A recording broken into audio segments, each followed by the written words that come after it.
অন্ধকার ঘরের মধ্যে বসে একটু মুরাকাবা করবেন, মৌতের মুরাকাবা। আমার তো মৃত্যু হবেই হবে, আজরাইল তো আসবেই আসবে। ওই আজরাইল কেমন জানি না, আজরাইল এলে কেমন কি হয় তাও জানি না। ওই যে কবরের মধ্যে মাকে রাখলাম, বাবাকে রাখলাম, চাচাকে রাখলাম, চাচিকে রাখলাম, বন্ধু বান্ধব রাখলাম, আমার সে বয়সে কম কতজনকে কবরের মধ্যে রাখলাম। ওই কবরে কেমনে থাকবো তাও তো জানি না। ঘরটা যখন অন্ধকার দেখবে একটু ভয় ভয় লাগে। আল্লাহর কাছে বলো, আল্লাহ এই অন্ধকার ঘরটাই তো আমার ভয়ের কারণ, কবরে কেমনে থাকবো। নিজের লাশ সামনে দেখার চেষ্টা করো, নিজের লাশ দেখার চেষ্টা করো। আমি আমার ঘরে শুয়ে রয়েছি ঘুমানো, আমার বিবি বাচ্চা আমার পাশে ঘুমানো, হঠাৎ আজরাইল আমার জান নিয়ে গেছে। আমার বিবি আমার গায়ের উপরে হাত দিয়া দেখে শরীর ঠান্ডা হয়ে গেছে, হঠাৎ করে লাফ দিয়া লাইটটা জ্বালায় দিছে, নাকের কাছে নিয়ে দেখে, তুলা দিয়া দেখে আমার আর শ্বাস নাই, মারা গেছি। একটা চিৎকার দিয়ে আমার বিবি আমাকে ছেড়ে বের হয়ে যাচ্ছে, আমার সন্তানগুলো আমার ঘর থেকে বের হয়ে যাচ্ছে। যেই বিবির জন্য এত কিছু করলাম, একটু আমার শ্বাস বন্ধ আমাকে ছেড়ে চলে যায়। সন্তানের জন্য মাথার ঘাম পায়ে ফেলাইয়া গায়ে রক্ত পানি বানাইয়া সেই বরিশাল খুলনা থেকে চিটাং গেছে, চিটাং থেকে সিলেট ঢাকা যাইয়া সিএনজি চালাইলাম, অটো চালাইলাম, 1 বছরে একটা মিষ্টি খাই নাই। আজকে মনে চাইছে একটু মিষ্টি খাবো, দোকানে গেলাম। এমন সময় আমার ছেলের মা ফোন দিয়া বলে, সন্তান মাদ্রাসা থেকে আসছে, পরীক্ষার ফি লাগবে। আমি মিষ্টি না খাই ওই সন্তানের জন্য ফি পাঠিয়ে দিছি। ঈদের সময় সন্তানের নতুন জামা কাপড় আমার ছেঁড়া জোতা সেলাই করে পুরান পাঞ্জাবি ধুইয়া ইস্ত্রি করে তারপরে ঈদগাহে গেছি। সন্তানের জন্য এত কিছু করলাম, ওই সন্তানও বের হয়ে যায়। যেই মা না খাই আমাকে খাওয়াইছেন, যেই মা আমি অসুস্থ হইলে ঘুমান নাই, যেই মা আমাকে দূরে রেখে বালি বালি যদি ভালো খাবার পাকাইতেন, মজাদার পিঠা বানাইতেন, খাইতেন না, আমি দূরে, আমি বিদেশে, আমি লেখাপড়া ব্যবসার কাজে দূরে, ওই মাও তো আমাকে জায়গা দেয় না। সবাই কান্নাকাটি করবে ঠিক, কিন্তু কেউ বলবে না যেতে দেব না। 5টা দিন আমার বাবাকে রাখো, 2টা দিন আমার বিবিকে রাখো, একটা সপ্তাহ আমার ছেলেকে রেখে দাও।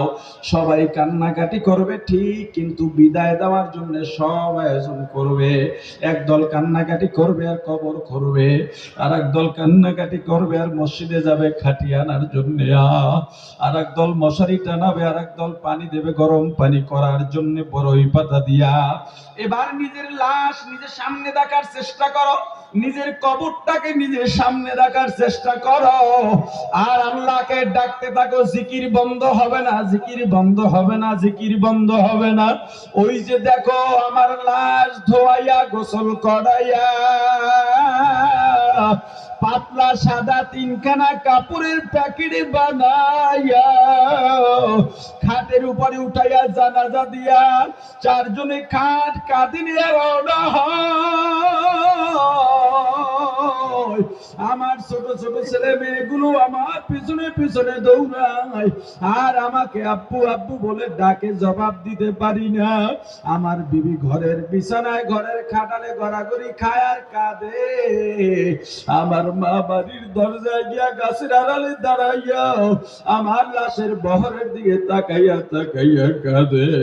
আর এই কবরে রাখবো, এই কবরে কি হয় জানি না, আমাকে কবরে রেখে সবাই তো এখন চলে যাবে। আমি ভাববো আমার সাথে বুঝি কেউ থাকবে, শেষ পর্যন্ত কেউ না। কলা পাশের চালি দিয়া কলা পাতা বিছাইয়া ওই কবরটা অন্ধকার হওয়া শুরু করবে। সবাই হাতের মধ্যে মাটি নিয়া আমার কবরে মাটি দেবে আর বলবে, মিনহা খালাকনাকুম ওয়া ফিহা নুঈদুকুম ওয়া মিনহা নুখরিজুকুম তারাতান উখরা। ওরে ভাই, কবরের অন্ধকারের চেয়ে ভয়ঙ্কর অন্ধকার আর কিছু নেই। আর কবে নিজেকে চিনবা, কি দরকার তোমাকে দুনিয়ার মানুষ চিনবে, কোনো লাভ নাই। হিসাব করে দেখছি দুনিয়ার মানুষ কম চেনে না, কম সম্মান পাই নাই। কিন্তু এই কবরে যদি আমি ইমান খারাপ হয়ে যাই, আমার আমল যদি দুরুস্ত না হয়, কি গুনাহ করছি আমি তো জানি।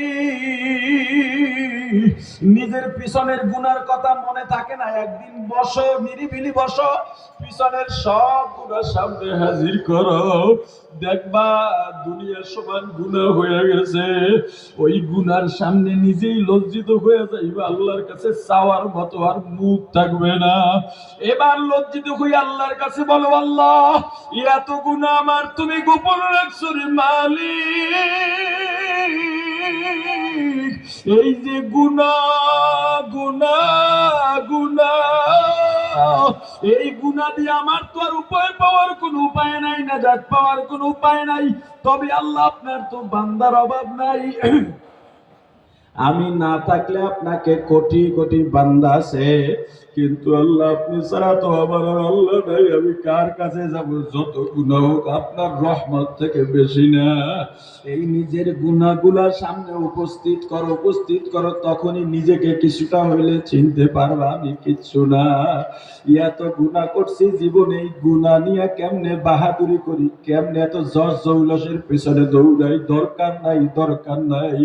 আজরাইল একদম আমার সাথে আছে, অর্ডার হবে আমাকে নিয়ে যাবে। কেউ আমাকে জিজ্ঞেস করবে না, স্ত্রী সন্তানের জন্য এত মায়া, এত পরিচয়, এত কষ্ট, এখন মারা গেলে এই যে সম্পর্ক শেষ, সারা জীবনেও আর সম্পর্কের জোড়া লাগবে না।